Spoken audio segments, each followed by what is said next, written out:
Assalamualaikum warahmatullahi wabarakatuh. Perkenalkan, nama saya Fadli Fauzan dengan NIM 1904975 dari kelas PKN 2019A. Di sini saya akan menyampaikan materi tentang bagaimana cara kita mencegah kriminalitas di masa pandemi COVID-19 melalui pendidikan hukum kepada masyarakat. Tentu dengan adanya pandemi COVID-19 yang melanda Indonesia ini, pandemi ini tidak hanya berdampak pada bidang kesehatannya saja, tapi berdampak juga ke bidang lainnya seperti bidang ekonomi yang sangat terpuruk. Dan dengan adanya pandemi ini, banyak pegawai yang di PHK dan banyak pengusaha kesusahan hingga akhirnya gulung tikar, menjadi salah dua faktornya yang membuat angka kriminalitas meningkat selama masa pandemi COVID-19. Dan saya mendapatkan grafik peningkatan angka kriminalitas dari sumber koran Tempo. Di grafik ini, kepolisian mencatat angka kriminalitas selama masa pandemi terus meningkat. Kepala Biro Penerangan Divisi Hubungan Masyarakat Kepolisian RI Brigadir Jenderal Awi Setiono mengatakan angka kriminalitas pekan ke-35 meningkat 4,49% dibanding pekan sebelumnya.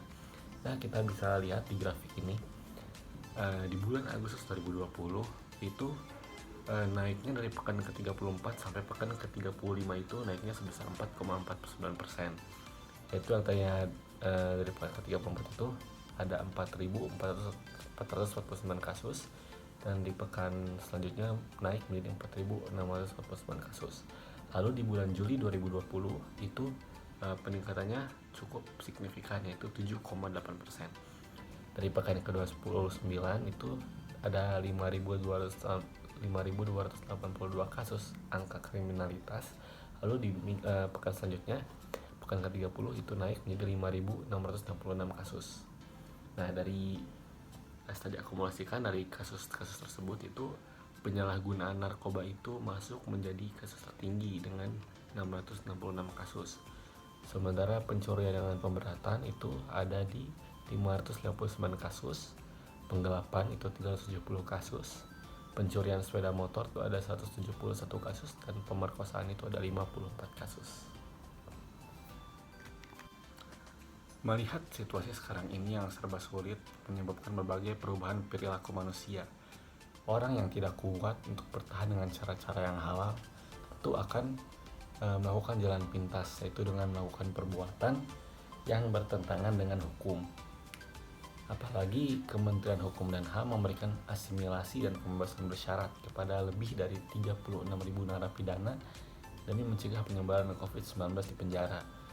Dan banyak dari mereka yang ketika keluar dari penjara masih memiliki kesulitan ekonomi dan kembali melakukan tindak kriminal. Nah, bagaimana sih cara menanggulangi kejahatan yang semakin marak dengan adanya pandemi ini?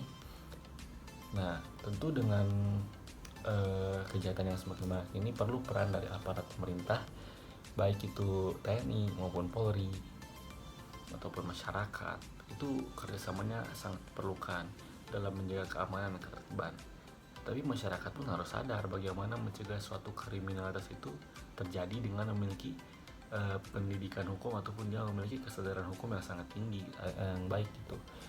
Nah, disinilah peran Polri untuk melakukan upaya dalam menangani faktor penyebab dan pendorong orang melakukan kejahatan dengan melakukan bimbingan dan penyuluhan untuk memanfaatkan waktu di rumah atau work from home.